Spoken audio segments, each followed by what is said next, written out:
नमस्कार, मैं पूनम और आप देखना शुरू कर चुके हैं डीडीएन न्यूज़। आज हमारे साथ मौजूद हैं सर से पूछेंगे एक रोज़गार एक वोट क्या कानून है सर?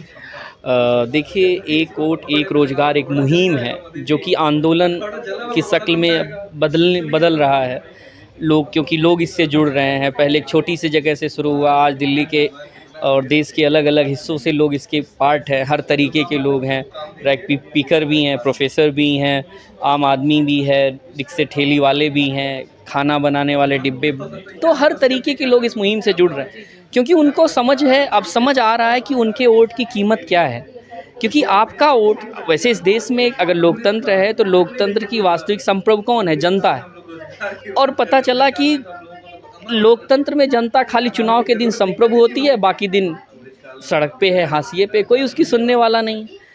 ये सच है कि आज के समय में पिछले 30-40 सालों से बेरोजगारी अपने सबसे ऊंचे स्तर पे है। तो ये बेरोजगारी अगर है तो इसका तो बेरोजगारी है तो बेरोजगार कौन है? वही वोटर है ना, जो वोट दे के सरकार बनाता है।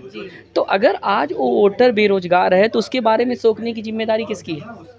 उस last person of the society की है ना, कि जो उस last person of the society है वही तो सोचेगा उसके बारे में, कि जो कि वही सरकार सोचेगी ना, जो last person of the society है, कि दूसरा कोई सोचेगा? तो आज सरकार की ये जिम्मेदारी है कि जो आर्टिकल 38-39 है, सरकार कह रही है हम डायरेक्टिव प्रिंसिपल्स को लागू कर रहे हैं, उसको सही मायने में बना रहे हैं। तो क्या 38-39 जो रोज़गार की बात करता है, लोगों के जीवन स्तर को सुधारने की बात करता है, क्या उसको उसको उसकी बात उसको नहीं करना है? उसको भी करना ज़रूरी है या नहीं का ज़रूरी है? तो ये बहुत बड़ा सवाल है कि सरकार क्या वोट दे के उनको सरकार के रूप में चुनता है, क्या उसकी उस वोटर की नहीं सुनेगी? अगर उस वोटर की नहीं सुननी है तो फिर तो कोई बात ही नहीं। अगर वास्तव में उस वोटर का ध्यान देती है तो उस वोटर की रोज़गार की व्यवस्था करे, जो आज के समय में सबसे ज़्यादा बड़ी आवश्यकता है इस देश की। लेकिन कहीं न कहीं सरकार का कहना होता है कि अपना बिज़नेस करिए, उस पे क्या कहेंगे सर? देखिए, बिजनेस करिए, लेकिन स्वाभाविक बात है कि कितने लोग बिजनेस करके सक्सेस होते हैं। उधार के पैसे से अगर मान लीजिए कोई लोन लेने जाता, क्या उसको बहुत आसानी से लोन मिल जाता? तरह तरह के कागजों में फंसाया जाता है। मैं एक गांव से आता हूं, वहां पे लोन लेने में आधा पैसा तो उसका घुस में चला जाता है। अगर मान लीजिए 10% भी उसका गया घुस में, तो फिर 10% तो घुस में चला गया। उसके बाद उसी पैसे से और भी कुछ काम कर लिया, फिर कोई बिजनेस खोला, अगर मान लीजिए वो नहीं चला, डूब गया, तो उसके लिए क्या है? बड़े बड़े उद्योगपतियों के लिए नॉन प्रॉफिट जो एनपीए के लिए बैंकें मदद करती हैं, लेकिन उस आदमी जिसका डूब गया उसको तो उल्टा ही देना पड़ेगा। तो उसको तो इधर अपना घर चलाने के बजाय उस पैसे को भी भरना है, तो कहाँ से काम करेगा? आप ये सवाल आप ये समझ सकती हैं अच्छी तरह से। तो ये सिर्फ कहने से कोई काम नहीं होता। अगर कहने से हमारे जिस देश की बेरोजगारी दूर हो जाए तो फिर तो मैं कहता हूँ कि हो जा बेरोजगारी दूर। मैं तो दिल से चाहता हूँ, क्या हो जाएगी? इसके लिए किसको पॉलिसी बनानी है? सरकार को बनानी है ना। तो इस देश की सरकार को सोचना पड़ेगा कि, और सरकार अगर चाहे, दिल से चाहे, तो इस व्यवस्था को लागू कर सकती है। बहुत बड़ी बात नहीं है। इस देश में प्रीवी पर्स दिया जाता था, प्रीवी पर्स को ख़त्म किया गया, और एक बहुत बड़े अमाउंट को क्या किया गया? एक बहुत बड़े अमाउंट को मतलब सरकार का बचा ना। तो क्या आज बेरोजगारी के आलम में उस पैसे जो बचे थे, हज़ारों, मुझे लगता है वो बहुत बड़ी राशि रही होगी, तो क्या आज आम जनता के लिए उसको रोजगार के न्यूनतम भत्ता करने में उसको नहीं दिया जा सकता? न्यूनतम जो वेतन है, न्यूनतम मजदूरी है, उसको एश्योर कराने में नहीं दिया जा सकता? तो इस पे सरकार को सोचना पड़ेगा। हमारे पास डेटा है, हमारे पास आंकड़े हैं, और हमारे पास पूरा उसका रोड मैप है किस तरीके से हो सकता है। अगर इन फ्यूचर में कुछ इस तरह की बात होती है तो हम बैठने को तैयार हैं, और हम उसका तरीका भी बताने को तैयार हैं कि कहाँ से हो सकता है। हम जैसे हमने बात किया कि 1% लोगों के पास 70% क्या है?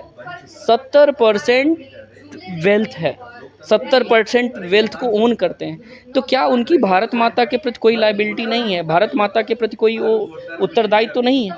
क्या अगर भारत की एक बड़ी जनसंख्या क्या है, बेरोजगार है, उसके लिए कुछ नहीं करना चाहेंगे? अगर वास्तव में भारत माता के सच्चे सपूत हैं तो आगे आएँ, थोड़ी अपनी आमदनी का थोड़ा बढ़ा के दे दें, तो स्वाभाविक बात अपने आप हो जाएगी। ऐसा कोई ये बहुत बड़ा इक्वेशन नहीं है कि जो नहीं सॉल्व होने वाला है, एक बहुत बड़ा समीकरण नहीं है, अपने आप ये सॉल्व हो जाएगा। लोग विल पावर तो दिखाएं, सरकार विल पावर तो दिखाए, कि खाली बस आम आदमी को लूटने का काम होगा, उसको कुछ, उसके लिए जो वोटर है उसके लिए कुछ नहीं किया जाएगा। सर जैसा कि आपने कहा कि सरकार खुद नहीं चाहती, जनता को पता है कि बेरोज़गारी है, महँगाई है, लेकिन वो लाना ही मोदी जी को चाहते हैं, तो इस पे क्या कहेंगे आप? इस देश में बहुत पॉपुलर प्रधानमंत्री रहे हैं और उनकी सरकारें भी गई हैं। जो भी जनता के, और मैं मोदी जी के खिलाफ़ नहीं हूँ, ना मैं किसी व्यक्ति के खिलाफ़ हूँ। जो व्यक्ति काम, और स्वाभाविक बात है कि अगर मोदी जी वास्तव में दिल से जनता के लिए चाह रहे हैं, बेरोजगारी बहुत बड़े स्तर पे, उसको ख़त्म क्यों नहीं कर रहे हैं? और हम तो ये कह रहे हैं कि नई संसद में आप नया कानून लाइए, आप देश की जनता का और दिल जीतिए। आप बताइए, आज के समय में मीडिया एक बहुत बड़ा माध्यम है जो बात पहुंचाता है ना, तो मीडिया तो मैनेज है कि नहीं है?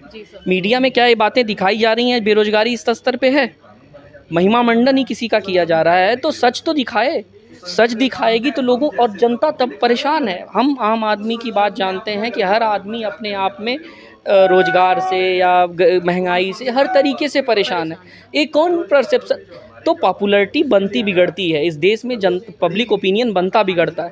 अगर आज के समय में महंगाई एक बहुत बड़ी समस्या है और सबसे बड़ी समस्या रोजगार की है, तो क्या उससे परसेप्शन नहीं बनता बिगड़ता? क्या इस देश में अलग अलग स्टेट्स में चुनाव हुए हैं जहां मोदी जी ने अपनी पूरी ताकत लगा दिया, क्या वहां पे दूसरे पार्टियों की सरकार नहीं बनी है? तो आप इससे क्या निष्कर्ष निकालती हैं? तो मोदी जी को तो और सतर्क होना चाहिए कि भाई देश की युवा जनता जो बेरोजगार है, जो महंगाई से गुजर रही है, जिसके पास इनकम नहीं है, उसके लिए तो और सोचना चाहिए उनको। अगर अपनी पॉपुलैरिटी मेंटेन करके रखना है, कोई चीज़ एकदम शाश्वत नहीं होती है, वो बदलती रहती है, तो आपको ये समझना चाहिए। सर 2024 के चुनाव जो आ रहे हैं, उसमें जो आपका एक वोट एक रोज़गार है आंदोलन किस तरीके से मुहिम पे काम करेगा? देखिए, हमारे लिए रोज़गार एक बहुत बड़ी समस्या है। हम एक वोट को, जो एक इस देश का नागरिक है, जो देश की सरकार, उसको हम क्या कर रहे हैं, उसको हम न्याय दिलाना चाहते हैं। और इस मुहिम को हम, इस सरकार 2024 में किसी की बने, हम इस मुहिम को इसकी मंजिल तक ले जाएंगे। हमारा ये है, हम ऐसा नहीं किसी सरकार बनाने बिगाड़ने के लिए आंदोलन कर रहे हैं। हमारा आंदोलन किसी सरकार बनाने बिगाड़ने के लिए नहीं है।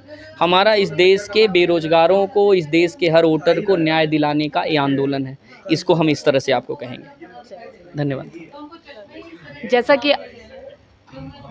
जैसा कि